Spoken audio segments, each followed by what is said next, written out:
नमो भगवते वासुदेवाय नमः। जय श्री राधे कृष्ण। दोस्तों, स्वागत है आप सभी का हमारे यूट्यूब चैनल पार्थपुर हिंदू धर्म में। आप सभी पर भगवान श्री हरि विष्णु की कृपा सदा और सर्वदा बनी रहे। आज हम आप सभी को आश्विन मास में श्री गरुड़ पुराण में कथाध्याय 7 का श्रवण कराएंगे। यही श्रवण कीजिए कथाध्याय 7 का, जिसमें वर्णन है पुत्र की महिमा, दूसरों के द्वारा दिए गए पिंडदान आदि से प्रेत तत्व से मुक्ति तथा इसके प्रतिपादन में राजा बभ्रुवाहन तथा प्रेत की कथा।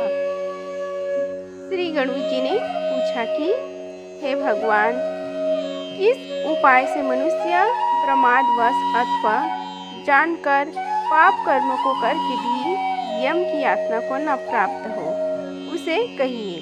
संसार रूपी सागर में डूबे हुए दीन चित्त वाले, पाप से नष्ट बुद्धि वाले तथा विषयों के कारण दूषित आत्मा वाले मनुष्य के उद्धार के लिए हे माधव, पुराणों में सुनिश्चित किए गए उपाय को बताइए, जिससे मनुष्य सद्गति प्राप्त कर सके। श्री हरि भगवान विष्णु बोले, हे ताक्षर्या, मनुष्यों की हित की कामना से तुमने अच्छी बात पूछी है।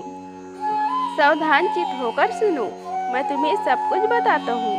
हे खगेश्वर, मैंने इसके पहले पुत्र रहित और पापी मनुष्यों की यातना का वर्णन किया है। पुत्रवान तथा धार्मिक मनुष्यों की पूर्वोक्त दुर्गति कभी नहीं होती। यदि अपने पूर्व अर्जित कर्मों के कारण पुत्र उत्पत्ति में विघ्न हो तो इस उपाय से पुत्र की उत्पत्ति संपन्न करे।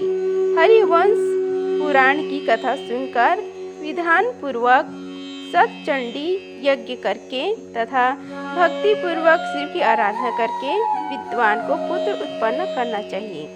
यथा पुत्र पितरों की पूम नामक नरक से रक्षा करता है, अतः स्वयं भगवान ब्रह्मा ने ही उसे पुत्र नाम से कहा है। एक धर्मात्मा पुत्र संपूर्ण कुल को तार देता है। पुत्र के द्वारा व्यक्ति लोगों को जीत लेता है, ऐसा सनातनी श्रुति है। इस प्रकार वेदों ने भी पुत्र को उत्तम महात्म्य को कहा है। इसलिए पुत्र का मुख देख करके मनुष्य पितृ ऋण से मुक्त हो जाता है। पौत्र का स्पर्श करके मनुष्य तीनों देव, ऋषि, पितरा ऋणों से मुक्त हो जाता है। इस प्रकार पुत्र, पौत्र और प्रपौत्र से यमलोक का अतिक्रम करके स्वर्ग आदि को प्राप्त करता है। ब्रह्म विवाह की विधि से ब्याही गई पत्नी से उत्पन्न औरस पुत्र उधर्व गति प्राप्त करता है और संग्रहित पुत्र अधोगति की ओर ले जाता है।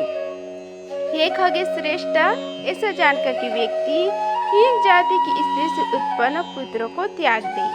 हे खग, सवर्ण पुरुषों से सवर्ण स्त्रियों में जो पुत्र उत्पन्न होते हैं वे औरस पुत्र कहे जाते हैं और वे ही श्राद्ध प्रदान करके पितरों को स्वर्ग प्राप्त कराने के कारण होते हैं। औरस पुत्र के द्वारा किए गए श्राद्ध से पिता को स्वर्ग प्राप्त होता है।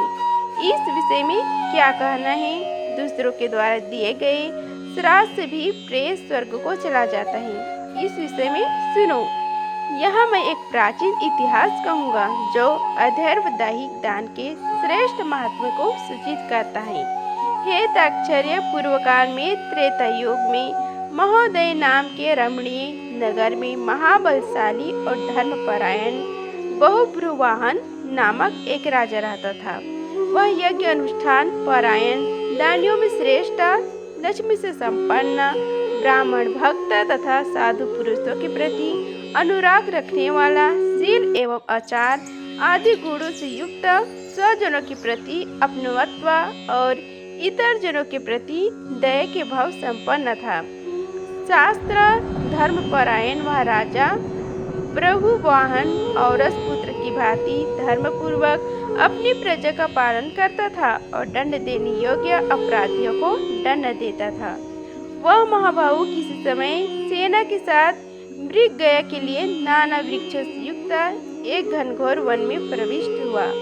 वह वन नाना मृगणों वस्तुओं से व्याप्त और अनेक पक्षियों से निनादित था। उस समय राजा ने वन के मध्य में दूसरे एक मृग को देखा।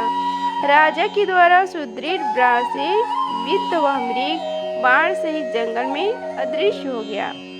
रुधिर से गिली हुई घास पर अंकित चिन्ह के राजा ने उसका पीछा किया। तब मृग के प्रसंग वह राजा दूसरे वन में जा पहुंचा। भूख प्यास से सूखे हुए कंठ वाला तथा परिश्रम के संताप से पीड़ित उस राजा ने एक जलाशय के समीप पहुंचकर घोड़े के साथ उसमें स्नान किया तथा कमल की गंध आदि सुगंधित शीतल जल का पान किया। इसके बाद उस जलाशय से बाहर निकालकर श्रम रहित राजा बरूवाहन ने वृक्ष रूपी विशाल शाखाओं के कारण फैले हुए मनोहर और शीतल छाया वाले तथा पक्षी समूहों से कुंजित एक वट वृक्ष को देखा। वह वृक्ष संपूर्ण वन की महत्ती पताक की भांति स्थित था।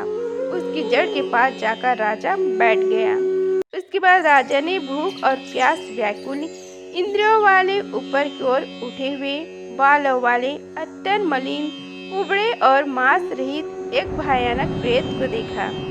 उस विकृत आकृति वाले भयावह प्रेत को देखकर बरूवाहन विस्मित हो गया। प्रेत भी घने जंगल में आए हुए राजा को देखकर चकित हो गए और सुमुत्सुक मन वाला होकर वह प्रेत राज उसके पास गया।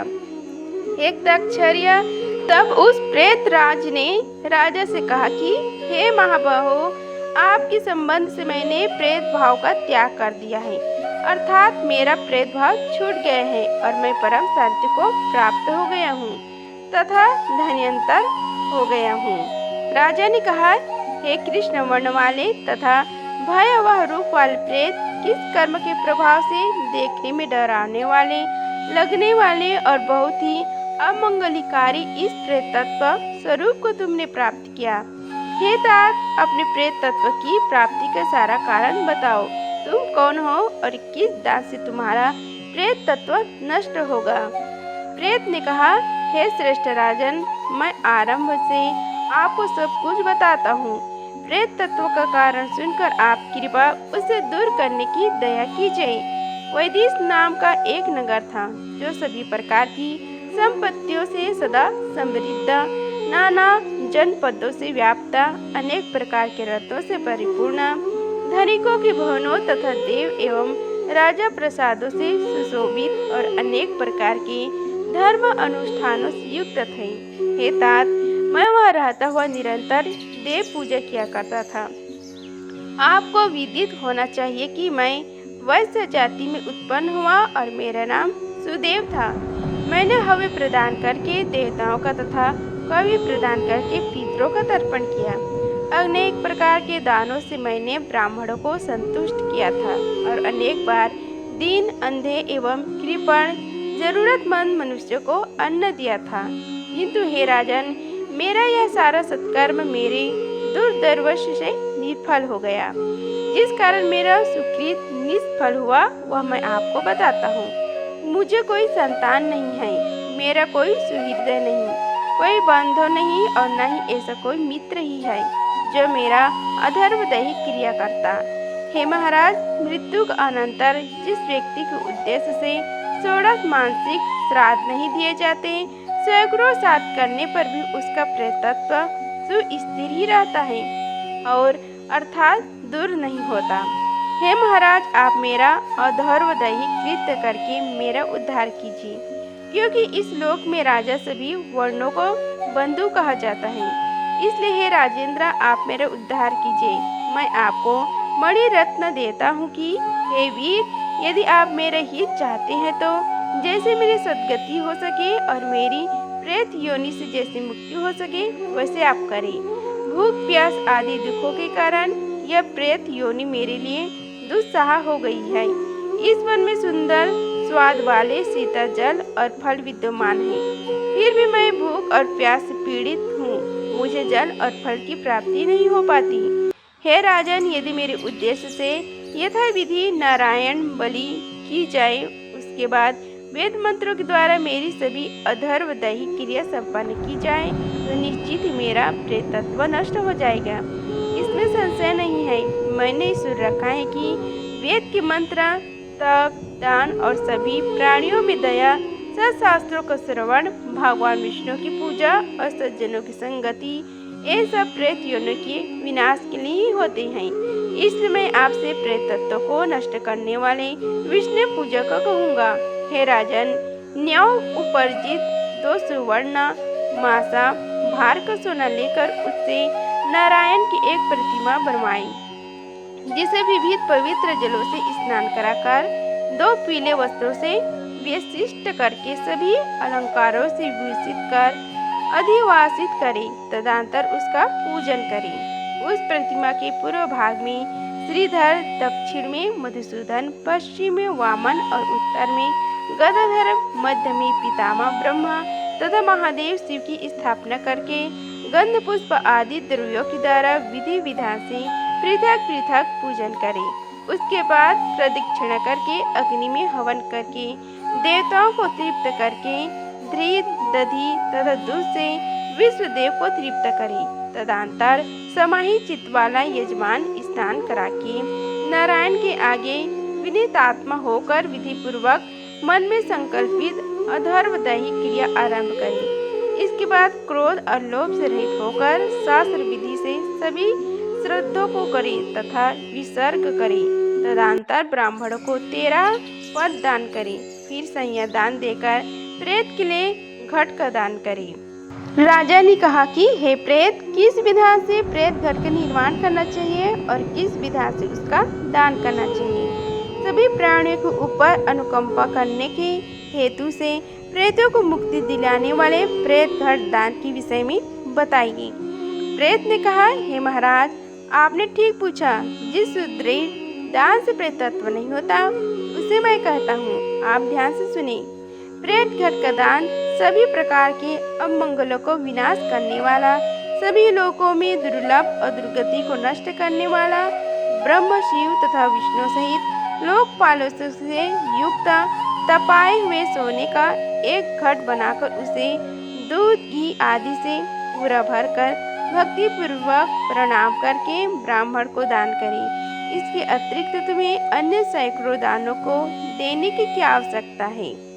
हे राजन, उस घट के मध्य में ब्रह्मा, विष्णु तथा कल्याण करने वाले अविनाशी शंकर की स्थापना करें एवं घट के कंठ में पूर्व आदि दिशाओं में क्रमशः लोकपालकों को आवाहन करके उनकी धूप, पुष्प, चंदन आदि से विधिवत पूजा करके दूध और घी के साथ उस हिरणमय घट का ब्राह्मण को दान करना चाहिए।